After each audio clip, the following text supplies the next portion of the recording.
Start करते हैं banking और इंश्योरेंस से। पहला आएगा इंट्रोडक्शन, फिर recent trend in commercial banking और change in banking sector, issue in banking sector, recent trend in insurance, issue in insurance sector और चेंज इन इंश्योरेंस सेक्टर। तो वो रिसेंट ट्रेंड दोनों का इम्पॉर्टेंट है, इंश्योरेंस सेक्टर का भी और कॉमर्शियल बैंकिंग सेक्टर का भी। इशू नहीं आता है, चैलेंजेस, और चैलेंजेस दोनों के इम्पॉर्टेंट है, ठीक है। Introduction. According to the bank regulation 1949, a banking company means an company which transact the business of banking. Banking means accepting for the purpose of lending and investing, repayable or demand and withdrawal by the cash or draft और otherwise. मतलब bank मतलब होता है एक company जो कि पैसे accept करती है और लैंडिंग पे देती है, मतलब कि पैसे जमा करती है और जमा करती है उस पर इंटरेस्ट देती है और लैंडिंग पे देकर उस पर इंटरेस्ट चार्ज करती है। और इसका यूज़ इसमें से पैसे विड्रॉल कर सकते हैं चेक से, डिमांड ड्राफ्ट से और अदरवाइज, मतलब वैसे भी कर सकते हैं अपन, एटीएम कार्ड यूज़ करके भी कर सकते हैं, फ़ोन पे करके भी यूज़ कर सकते हैं, ठीक है। Commercial bank are classified as schedule और non schedule bank. Commercial bank दो टाइप के होते हैं, शेड्यूल बैंक होते हैं और नॉन शेड्यूल बैंक होते हैं। Schedule bank are those which are included in the second schedule of the bank regulation act 1949। Other are non schedule bank. मतलब जो 1949 के सेक्शन एक्ट को बैंक रेगुलेशन एक्ट में जो कवर होते हैं वो होते हैं शेड्यूल बैंक, और जो नहीं कवर होते हैं non schedule bank. The including in the second schedule, a bank must have paid up capital reserve in not less than 5 lakh. मतलब जो शेड्यूल बैंक होता है उसका paid up capital, paid up और रिजर्व जो होता है वो 5 लाख से कम नहीं होना चाहिए। It must also satisfied the RBI that it affair are not conducted in a manner of detrimental to the interest of its depositor। मतलब कि आरबीआई को भी सेटिस्फाइड करना पड़ेगा उस बैंक को, आरबीआई की कंडीशन को, कि ऐसा जो उसके डिपोजिटर रहते हैं उनको बराबर मैनर में वो इंटरेस्ट प्रोवाइड करे और स्कैम ना हो, ऐसा कुछ। Schedule bank are required to maintain a certain amount of reserve with RBI. मतलब जो सेंट्रल बैंक, जो शेड्यूल बैंक होता है उसको आरबीआई के पास कुछ अपना पैसा रिजर्व रखना पड़ता है। रिजर्व किस लिए? अगर enjoy the facility of financial accommodation and remittance facility at the concessional rate from RBI। उससे उन लोगों को क्या मिलता है कि एक कंसिस्टेंट रेट मिलता है, अच्छा रेट मिलता है, ताकि आरबीआई से, और फैसिलिटी मिलती है, फाइनेंशियल फैसिलिटी मिलती है। The number of non schedule bank is very small. Non schedule bank बहुत कम है। There are only 4 non schedule bank are presented. मतलब बस 4 नॉन शेड्यूल बैंक है। Commercial bank, public sector bank, private sector bank, foreign bank और cooperative bank. ये जो है ये structure of schedule commerce bank है, ठीक है। तो पब्लिक सेक्टर में आता है स्टेट बैंक ग्रुप, और इधर आता है नेशनलाइज बैंक और रीजनल रूरल बैंक। प्राइवेट में आता है लोकल एरिया बैंक और पेमेंट बैंक। फॉरेन बैंक खुद ही एक बैंक का समझो एक तरह से। फॉरेन बैंक में मर्चेंट बैंकिंग का होता है। Corporate bank, urban corporate bank और रूरल कॉरपोरेट बैंक। ये जो है वो रिसेंट ट्रेंड इन आरबीआई, ये हमेशा चेंज होता रहता है। सो इस ईयर का, जिस ईयर में भी आप देख रहे हो उस ईयर का आप जाके सर्च करोगे recent trend in commercial bank, तो आ जाएगा ऐसे, ठीक है। इसका देखो ये सेम रहेगा, number of bank, branch experience, इसके अंदर का जो रहता है वो चेंज होता रहता है, ठीक है। नंबर ऑफ बैंक मतलब 2017 का दिया हुआ है। वी हैड 148 बैंक्स, मतलब 148 बैंक है, जिसमें से 4 नॉन शेड्यूल है, बाकी सब शेड्यूल बैंक है। ब्रांच एक्सपीरियंस, तो ब्रांच एक्सपीरियंस कितना है? बैंक लैंडिंग, मतलब बैंक को ने कितना पैसा ब्याज पे लिया है या कितना पैसा ब्याज पे दिया है। Bank rate increase substance since 1991, bank 1991 से ही आगे बढ़ता जा रहा है। Since nationalisation bank leading has increases, bank lending is increases due to setting up the special call to the server industry, agriculture and other small borrowings। मतलब जब से nationalisation हुआ है, मतलब कि पहले प्राइवेटाइजेशन था, फिर उसके बाद जब इकोनॉमिक ओपन हुई तब बैंक में बहुत ज़्यादा लैंडिंग बढ़ने लगी, लोग अपना खुद का काम करना चाहते हैं। एग्रीकल्चर सेक्टर में, एग्रीकल्चर सेक्टर के लिए भी सेबी का बैंक, सेबी ने लोन देना स्टार्ट किया, स्मॉल बोरोइंग्स प्रोवाइड करने लगे एमएसएमई। तो इसकी वजह से क्या हुआ, बैंक में लैंडिंग ज़्यादा लेने लगे लोग, ज़्यादा बोरोइंग करने लगे। The lending scheme has been expected to SSI and for the purpose of the self employment, मतलब कि सेल्फ एम्प्लॉयमेंट पर्पस से अपना खुद का काम चालू करने के लिए लोग ज़्यादा करके लेते थे, लैंडिंग करते थे। The lending to export sector has also increases, export sector में भी लैंडिंग बहुत ज़्यादा इंक्रीज हुई, मतलब बढ़ी। Advance to priority sector, that main objective of nationalization was to derive the fund to the priority and neglected sector like agriculture, मतलब जो sector को प्रायोरिटी देनी चाहिए और जिसको अभी तक निगलेक्ट किया गया है वो सेक्टर को सपोर्ट ज़्यादा दिया गया है, उससे ज़्यादा एडवांस सपोर्ट दिया गया, जैसे कि रोड, वाटर, ट्रांसपोर्ट को, सेल्फ एम्प्लॉयमेंट और रिटेल ट्रेड और स्मॉल बिजनेस को ज़्यादा अपॉर्चुनिटी दी गई। रीजनल रूरल बैंक RRB, ये क्या करता है, regional rural bank rural area में फैसिलिटी प्रोवाइड करता है देखो मार्जिनल फार्मर को, स्मॉल फार्मर्स को और लेबर्स को कुछ अमाउंट ऑफ मनी प्रोवाइड करता है, लोन प्रोवाइड करता है, जिसका इंटरेस्ट काफ़ी कम होता है, जिसकी वजह से लोगों को बोरिंग करने में ज़्यादा तकलीफ नहीं होती है। Local area bank introduced in 1996, their aims to provide the efficient finance intermediation with the special force on rural or semi-urban area. At the present, there are 4 LAB. अभी अपने पास 4 लोकल एरिया बैंक है। There institution है limited capital based, इनके पास limited capital होता है, बहुत ज़्यादा नहीं होता। Hence not position to absorb the unexpected losses, मतलब बहुत ज़्यादा अगर लॉस हुआ तो ये लोग सरवाइव नहीं कर सकते local area bank. Overall operation of Indian bank in 2016, 15 Indian bank operated their network in 183 overseas offices।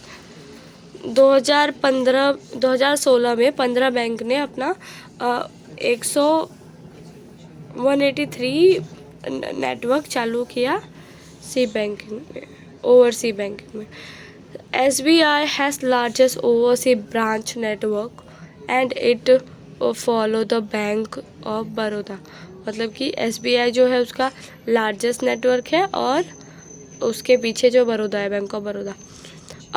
Among the private sector bank ICICI has the largest oversea present in 12 offices in 2016।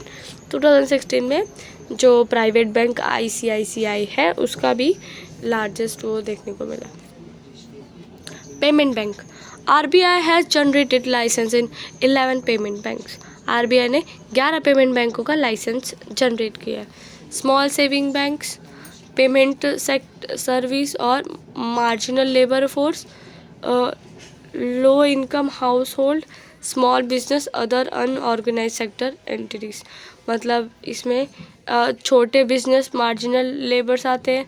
Low income house hold, मतलब कि जिसमें कम पैसे होते हैं but वो भी काम होता है। स्मॉल बिजनेसेस, छोटे बिजनेस, जैसे कि जैसे अभी नेकलेस बनवाते हैं, वो लोग का क्या हो गया, स्मॉल बिजनेस हो गया, छोटे सेक्टर पे काम करा के लेते हैं। फाइनेंस इंक्लूडेड माइक्रो फाइनेंस, स्वाभिमान स्कीम, डायरेक्ट बेनिफिट ट्रांसफ़र, किसान credit card, interest subvention scheme, प्रधानमंत्री जनधन योजना, ये सारी योजनाएं हैं जो फाइनेंस में इंक्लूडेड होती है। अब देखते हैं इशू और प्रॉब्लम इन बैंक सेक्टर, मतलब क्या क्या प्रॉब्लम्स आती है बैंकिंग सेक्टर में। Non performing asset, non performing asset NAP सबसे बड़ा इशू है। Non performing asset is the one which stop the income, जिसकी वजह से इनकम कम हो जाती है। नॉन परफॉर्मिंग असेट की वजह से इनकम कम हो जाती है। In respect to NAP the interest और instalment of the principal has remained unpaid. इसकी वजह से क्या होता है, जो इंटरेस्ट होता है और इंस्टॉलमेंट दोनों अनपेड रह जाता है, मतलब उसको कोई पे नहीं करता है। Loan with overdue default will be treated as NAP। जो भी लोन होता है जो कि पे नहीं हुआ होता है, अनपेड होता है, उसे क्या करते हैं, नॉन परफॉर्मिंग एसेट के रूप में उसको ट्रीट करते हैं। Capital advocacy, the protect banks specially depositor it's necessary to set aside money as to provision against the bad loan। मतलब कि बैड लोन मतलब वही जो लोन रीपे नहीं हो पाया या फिर बस लिया है और किसी ने repay. Public sector bank do not have sufficient capital, hence the government is required to inject the capital from the taxpayer of money। जो पब्लिक सेक्टर बैंक होता है उसके पास इतना कैपिटल नहीं होता है कि वो सर्वाइव कर पाए लॉस की वजह से, तो गवर्नमेंट उसको रिकवरी के लिए पैसे इंजेक्ट करते हैं। इंजेक्ट मतलब देना या फिर उसको प्रोवाइड करना। Indian bank are required maintain CRAR at 10%। Bank fraud की वजह से भी जो बैंक है वो बैंक में इश्यूज आते हैं। लोग फ्रॉड करते थे, अभी पैसा लिया उसके बाद उसको पे नहीं किया, जिस लाइक अभी जानते ही हो नीरव मोदी का है, विजय माल्या है, ये सब ठीक है। डिक्लाइन प्रॉफिट कम होता जाता है, मतलब कि जब भी bank and the public sector bank are particularly are facing the problem of declining profit due to the reason like NAP और बैंक फ्रॉड और NPA की वजह से, नॉट परफॉर्मिंग असेट्स की वजह से जो होता है डिक्लाइन होता है प्रॉफिट, क्योंकि जब लोन ही रिकवर नहीं हो रहा तो प्रॉफिट कहाँ से होगा। पॉलिटिकल प्रेशर का मतलब समझो कि लाइक कोई पॉलिटिकल पार्टी है जिसका इस एरिया में दबदबा चल रहा है, मतलब वो उसके चक्कर में क्या होता है, पॉलिटिकल पार्टीज़ की वजह से जो सरकारी बैंक होते हैं उनके ऊपर ज़्यादा प्रेशर होता है। वो जाके बोलेगा ये मेरे पहचान का है, ये है वो है, उसको लेन दे दो, वो रिकवर कर देगा। और क्या होता है, कभी कभी नहीं होता है, वो लोन रिकवर नहीं होता, जिसकी वजह से क्या होता है, पॉलिटिकल प्रेशर की वजह से भी बैंक को इश्यूज आती है। साइबर थेफ्ट में क्या होता है, जो ऑनलाइन अपन पैसा पे किया और बीच में से गायब हो गया, या फिर किसी को अपना ATM ID पता चला और मैसेजेस आते हैं और बैंक खाली हो जाता है, सुना है ना, वो सारे स्कैम कहाँ पे आते हैं, साइबर थेफ्ट में आते हैं। करप्शन सबसे मेजर इशू है, सारे प्रॉब्लम्स का मेजर इशू करप्शन ही होता है। Scaring loan for the public sector bank was never clean, और करप्शन की वजह से कभी भी बैंक एकदम आराम से जी नहीं पाती है।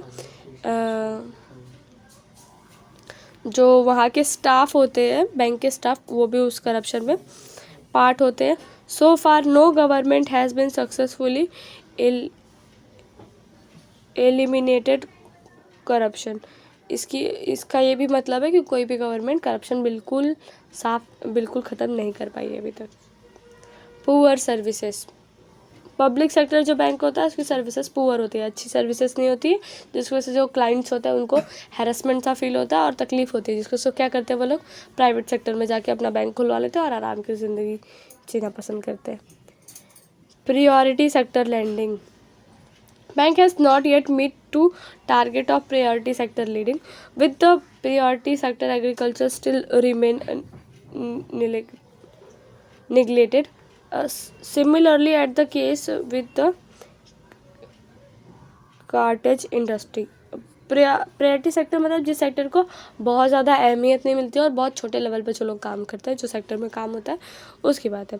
उसकी वजह से भी क्या होता है, वो लोग इतना ज़्यादा लोन पहले तो अफोर्ड नहीं कर पाते, फिर जो गवर्नमेंट के टारगेट भी रहता है कि मतलब इन लोग को लैंडिंग प्रोवाइड करे, तो इतना ज़्यादा जितना टारगेट रहता है उतना ज़्यादा अचीव हो नहीं पाता, जिसकी वजह से वो लोन भी बहुत कम ही रिकवर कर पाए। जैसे एग्रीकल्चर सेक्टर हो गया, अभी फार्मिंग प्रॉपर हुई नहीं तो वो लोग अफोर्ड नहीं कर पाते इतना कि वो लोग जितना लैंडिंग लिए उतना जितना बोरो किया उसका इंटरेस्ट और जो प्रिंसिपल होता है उसको पूरा पे कर सके। सो उसकी वजह से भी क्या होता है, बैंक को क्राइसिस का सामना करना पड़ता है। चैलेंजेस इन बैंकिंग सेक्टर, अब जो जो उधर पे प्रॉब्लम थी वही सेम इधर पे चैलेंजेस है, समझा? मतलब प्रॉब्लम को ख़त्म करना ही चैलेंजेस हो सकता है ना। अगर मेरे को कोई प्रॉब्लम है तो मेरा चैलेंज क्या है कि मैं वो प्रॉब्लम को ख़त्म कर दूँ। To clean up bank from corporation corruption and fraud, bank का जो करप्शन और फ्रॉड होता है उसको ख़त्म करना, ये क्या है, बैंक का एक बहुत बड़ा चैलेंज है। क्योंकि इसकी वजह से बहुत कम लोग जो होता है ज़्यादा लोन लेना प्रेफर करते हैं, ज़्यादा बैंक ट्रांजेक्शन नहीं करते, बिकॉज ऐसा फ्रॉड होता रहता है। तो eliminate political pressure, political pressure को कम कर सके। All public sector bank faces this problem. Political pressure lead to appointment और एक्सिंग लेबर फोर्स एंड मतलब क्या होता है इसकी वजह से जो पॉलिटिकल प्रेशर होता है उसकी वजह से बहुत सारे सेक्टर में, बैंकिंग सेक्टर में जो होता है उसमें पॉलिटिकल प्रेशर की वजह से उनके जो फैमिली मेम्बर्स होते हैं और उनके पहचान वाले होते हैं उनको एक सुपीरियर पोस्ट पे पोस्टिंग कर दिया जाता है, जबकि वो उसके लिए एलिजिबल नहीं होते हैं, जिसकी वजह से बैंक को लॉस होता है और उनको लोन्स या फिर बाकी कुछ प्रोवाइड करते हैं। तो financial inclusion, link the bank account is receive the economic benefit for the poor has resulted to the financial inclusion. Still, a large section of the population who belong to the lower strata are not included. मतलब कि बहुत ज़्यादा मतलब large sector में population अभी भी banking sector में include नहीं हुई है। जैसे scheme like micro finance must be extended to the people left out such a scheme, मतलब उन लोगों को भी ये सारी स्कीमें प्रोवाइड करनी चाहिए जो कि लेफ्ट आउट हो चुके हैं, मतलब जिनको ये स्कीमें के बारे में पता ही नहीं है। To promote digital bank, digital bank को प्रमोट करना भी एक बड़ा चैलेंज है, बिकॉज कि सब लोग इतने ज़्यादा पढ़े लिखे और इतने स्मार्टफोन यूज़र नहीं होता, जिसकी वजह से डिजिटल बैंकिंग भी प्रमोशन करना ज़रूरी भी है और थोड़ा हार्ड भी हो जाता है। इम्प्रूव इफ़िशियंसी, अगर पब्लिक सेक्टर बैंक होती है उसकी इफ़िशियंसी बहुत ज़्यादा कमज़ोर होती है। अगर आप जाओगे कभी प्राइवेट बैंक की इफ़िशियंसी आपको अच्छी मिलेगी, बट जो गवर्नमेंट बैंक होते हैं उनकी इफ़िशियंसी बहुत कम होती है, बहुत ज़्यादा ब्रेक लेना चाहते हैं, तो उसको भी इम्प्रूव करना ये बैंकिंग का सबसे बड़ा चैलेंज होता है। Positive approach, major of the people are related to the approach bank has to staff is very formal officially in their behavior. Bank are not keep the help the poor or less education go toward the formation of obtaining loan, मतलब कि bank उन लोगों को help नहीं कर पाता जो कि बहुत ज़्यादा पुअर हो और पढ़े लिखे कम हो, बिकॉज ऐसा होता है ना कि बैंक के ऊपर भी प्रेशर होता है कि उसको भी रिकवर करना होता है अपना पैसा। ऐसा नहीं होता कि लाइक किसी को भी दे दिया, उसकी हेल्प करने से बैंकिंग क्या चल पाएगी, वो कैसे अपने स्टाफ को पेमेंट कर पाएगा और कैसे वो कमा पाएगा। तो इसलिए वो लोग पुअर लोगों को और कम एजुकेटेड पुअर लोगों को फैसिलिटी प्रोवाइड नहीं कर पाते। Poor people find the bank beyond their rich, जो पुअर पीपल होते हैं वो यही सोचते हैं कि जो बैंक लोन है वो हमारे रिच में नहीं है, मतलब कि वो हमारी औकात के बाहर है, ऐसा समझते हैं। Bank should train their staff to develop consumer friendly approach, और जो पढ़े लिखे कम होते हैं उनका भी यही होता है। तो जो बैंक है उसको अपने जो स्टाफ है उसको कंज्यूमर फ्रेंडली बनाना चाहिए। रिकवरी ऑफ लोन सबसे बड़ा चैलेंज है, जिसके लिए बैंक बहुत ज़्यादा काम भी करती है रिकवरी ऑफ लोन के लिए, तो ये भी बहुत बड़ा चैलेंज फेस करती है बैंक। अब ये ख़त्म हुआ इतने पे, बैंकिंग सेक्टर ख़त्म हुआ, और नेक्स्ट वीडियो में देखते हैं इंश्योरेंस सेक्टर।